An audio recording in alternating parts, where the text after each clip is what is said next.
Help a soul out on your journey, will you?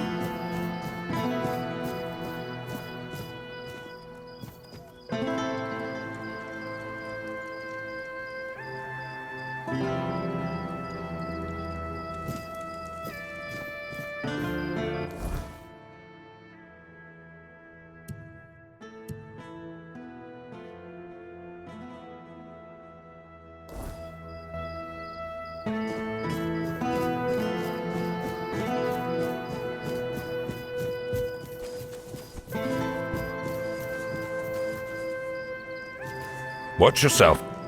I'll await your...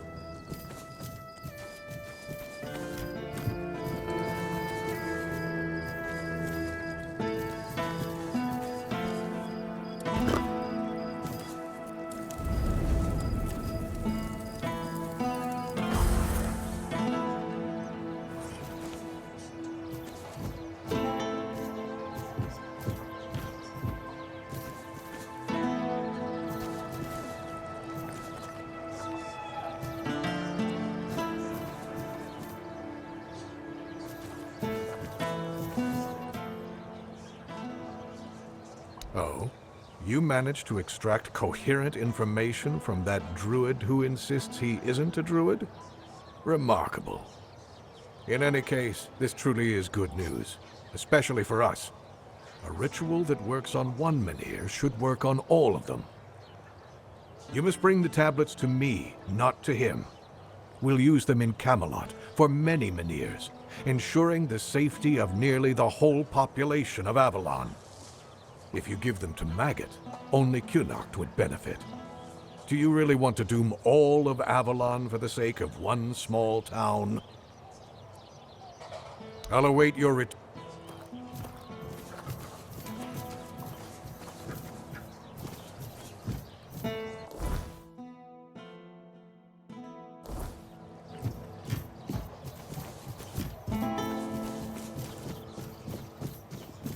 If I just stay put, everything will be okay. Help a soul out on your journey, will you? Gold. The truth.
You're here. Let me look at you. You seem to have recovered after whatever happened at the menhir. The All-Mother herself must be watching over you.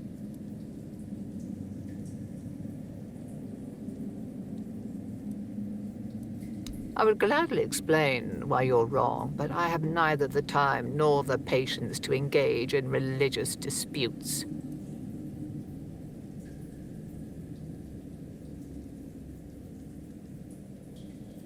If I were a priestess at the Titan steps, and perhaps.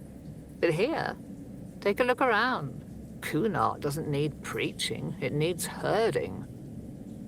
The entire place is a complete disarray, and the people here are not easily swayed by words. If they were, we wouldn't be in this pickle. I've been trying to work with Lord Yvain to control the situation, but it seems like everything is conspiring against us. First came the Red Priest, braying about the Red Death and accusing people of hiding the diseased. They sow panic and mistrust as if we didn't already have both in abundance. And then you showed up and made a spectacle of yourself at the menhir. We were hoping to make the relocation as peaceful as possible, but it seems we're fighting a losing battle.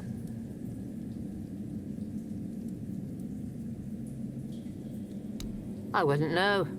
It does sound like typical druid nonsense.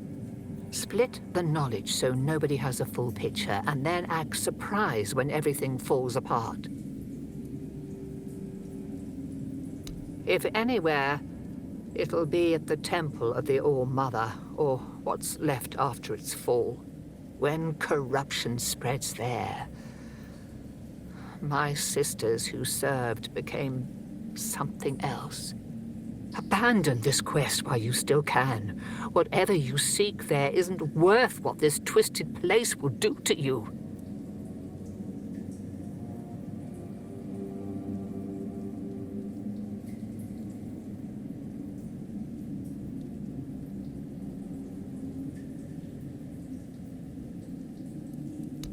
Wait, That didn't scare you off? I feel ashamed, even thinking about asking you for help. But maybe the menhir's reaction to your arrival was a sign from the All-Mother. Maybe you are someone who can help. You never asked me whose grave it is.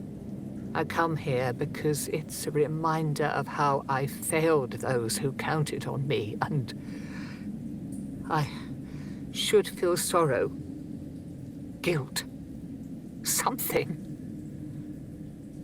But the truth is, I lost part of myself long before Maeve was taken. I stand here. I wait for a feeling to appear, and nothing comes to me. Not ever. At the corrupted temple, something happened when I was still a priestess out there. I feel like something was taken from me, ripped from my very soul. And I've been hearing her voice ever since. Lorelia. I don't remember. I should, but the memory eludes me. She's calling to me, but I can't answer. Help me, please. I need you to go to the corrupted temple. Find her. Find out what she wants from me. Because I fear what I'll find.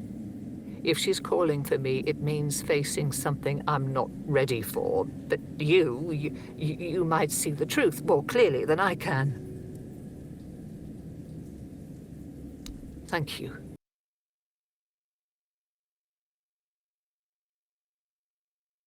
Enough.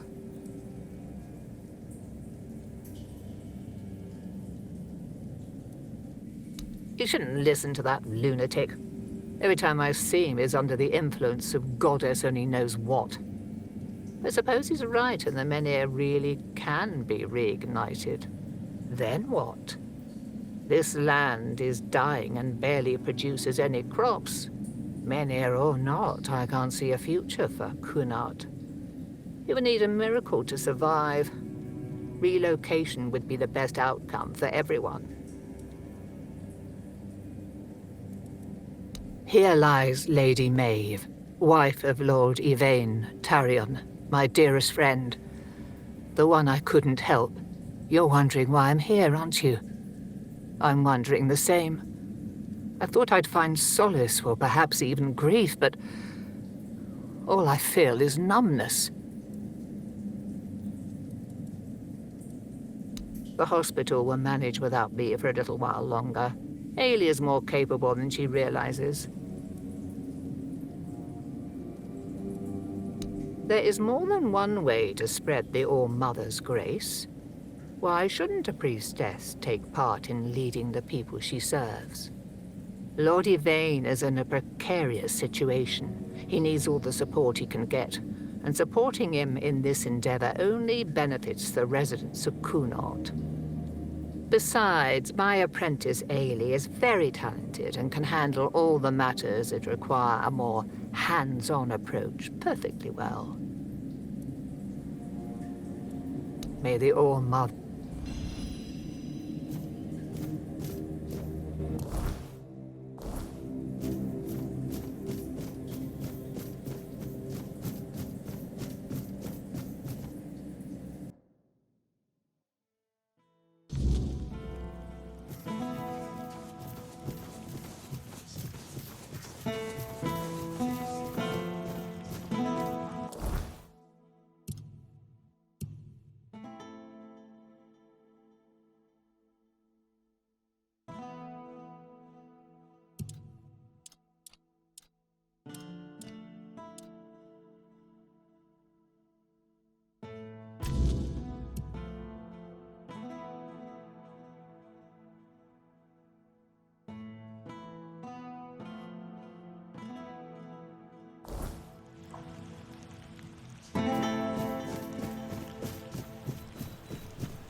Oh, hello there.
Like many things in Avalon, it seems.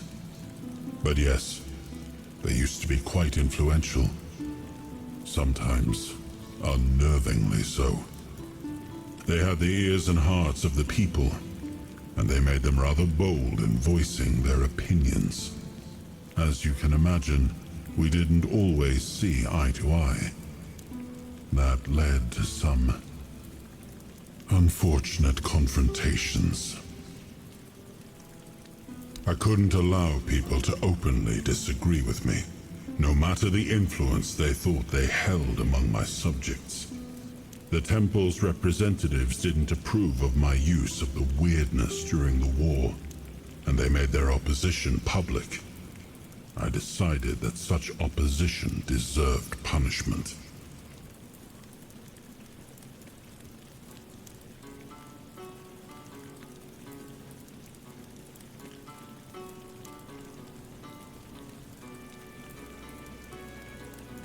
Sometimes it's necessary, and that was one of those times. In times of war, a leader cannot appear weak, cannot afford to look uncertain.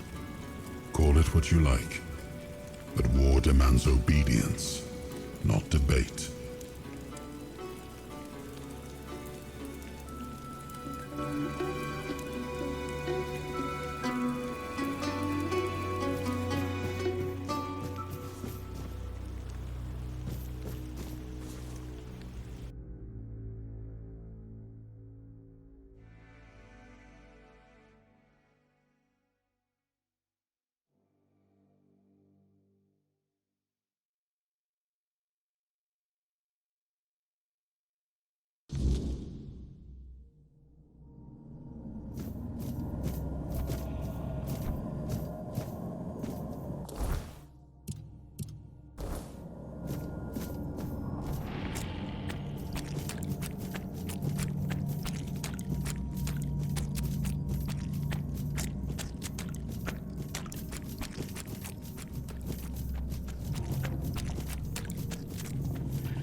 My voice. Find my voice. They have it, twisted it, and now speak in my name. But their words are not mine. Find my body, once undying, now rotting in endless torment. Free it. End this agony.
can see me, hear me.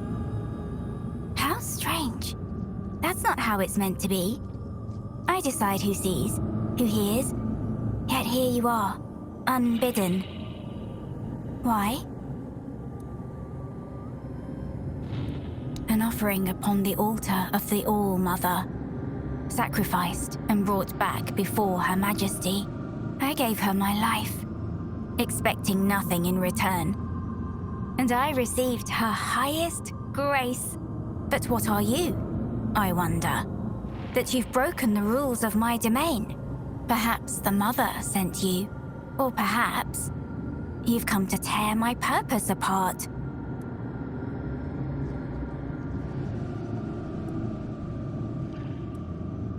I dreamed of her since I was little, almost every night. Sometimes even during the day. The villagers said it was a gift, but I was afraid. I was afraid of the Mother. Can you believe it? I lacked faith. I didn't know I was chosen. I resisted serving in the temple. How silly I was. And then she came. Warm, good, present. Take my body and soul. Take my life, Mother. I accept your offering, my child. Rise and walk, and I shall speak through you. Be my voice.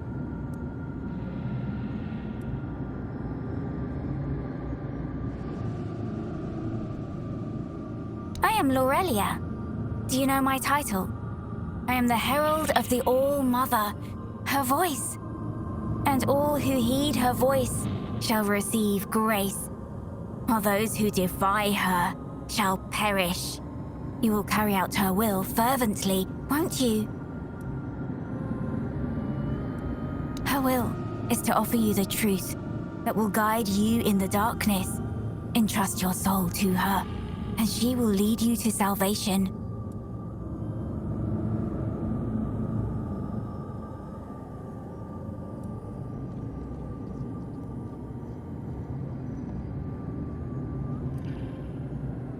Ah, Niante, the fractured one.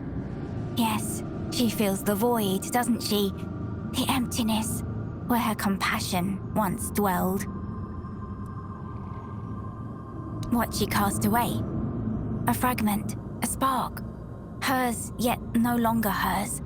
It clings to me now, bound in service to the All-Mother. And does she need it? Truly? Compassion can be a burden, a chain that weighs down the soul. I held it for her because she could not bear it. She gave it to me.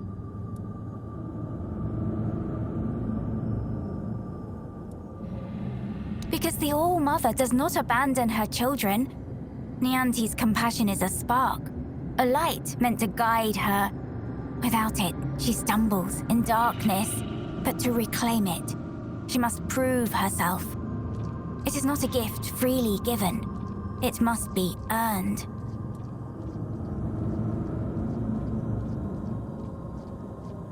Is that what she told you? That I stole it like a thief in the night? No. It was her despair, her doubt, that cast it away. I merely caught it.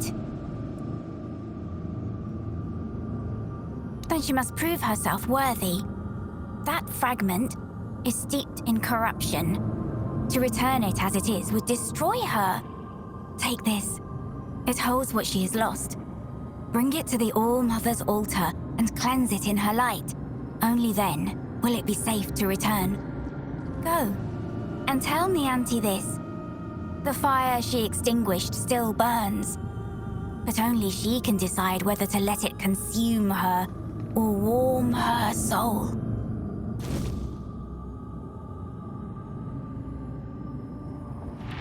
The All-Mother holds all wisdom. In her womb, the threads of destiny intertwine, the tides flow to the rhythm of her heartbeat.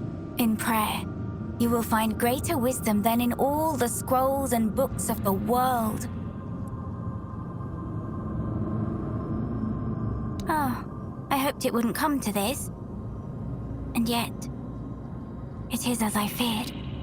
The fire dims, the song ends, and the voice must fall silent, if this is her will.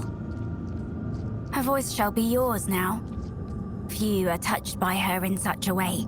The voice of the mother is a gift, but also a burden. Go then, and let us see if you are worthy of bearing it.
Who are you? Let us pray together.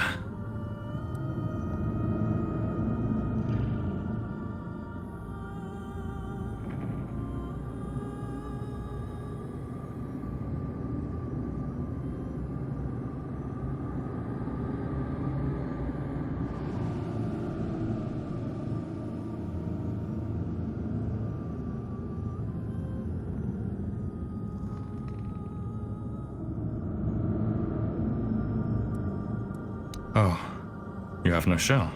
No shell. Where, then, have you misplaced your wings?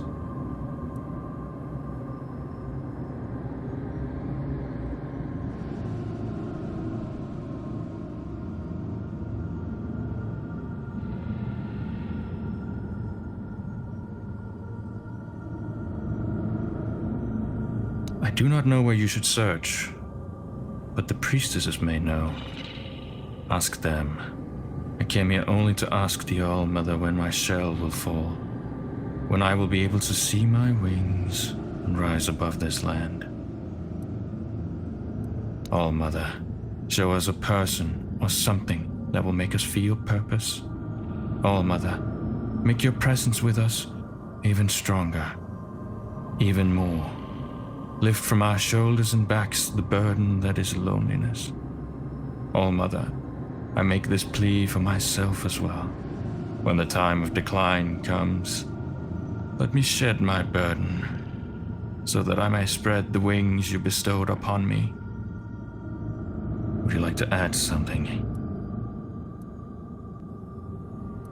Yes, prayer is everything. Everything. The descent of divinity. The All-Mother has graced us. I came here only to ask. Shell. Wings. A shell. A gift sent by the All-Mother. A gift that one day will fall away. And when that day comes, I will be able to unfold another gift. Wings. They will let me fly away when the dawn of the end comes.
What happened? My oath. My purpose. It's gone.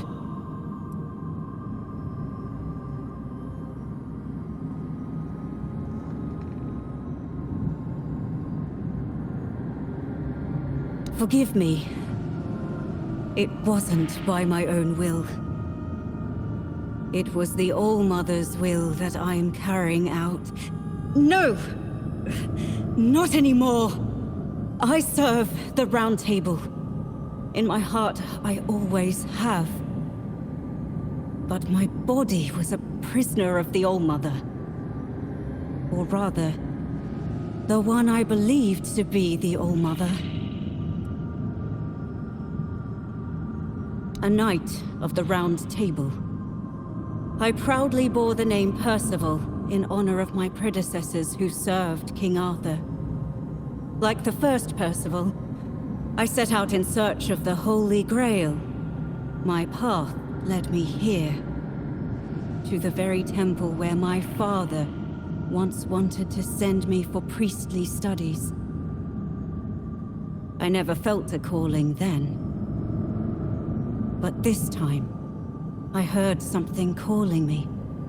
I thought it was the Grail, but it was her, whose sword-wielding hand I was to become. False goddess. An abomination, pretending to be the All-Mother, corrupting priestesses' minds. A Four-Dweller. One of those four-armed creatures King Arthur fought when he first arrived on Avalon. The kind I'd only read about in old texts. I did. I challenged her to a fight for claiming to be a goddess. For poisoning the minds of the innocent. She said she would prove that she was the only goddess here. She forced her way into my mind and made me vow that if I lost, I would become her paladin and serve my only true All-Mother forever. I was vanquished. I knelt powerless before the false All-Mother as she pierced me with a blade. I was to carry it within me always as a sign of whose power I am now under. Be careful. If you face her, fight fiercer and strike harder than I did. Above all, don't let her into your mind, or she will turn your own body against you. I spent countless years trapped in the prison of my own body. Bound to her service, where I found the truth. The only truth worth knowing. I was blessed with her presence. I warmed myself in her radiance. Why did you take it from me? Why? I'm sorry. The oath I swore to the false All-Mother. I can still feel its binding. Even my death did not entirely free me from it.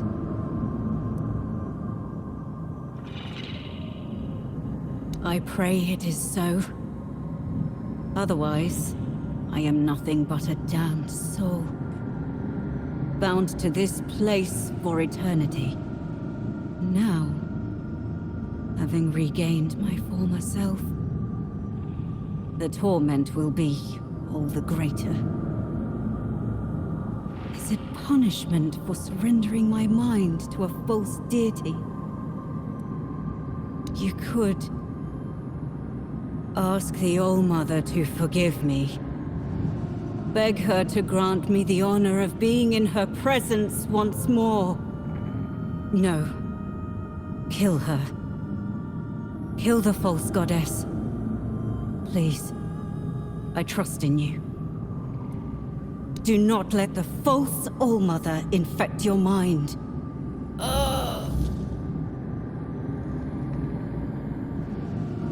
And now, in the ruins of the temple sanctum, find my sight. It has always been, and always will be, all-seeing. It watches you, even now.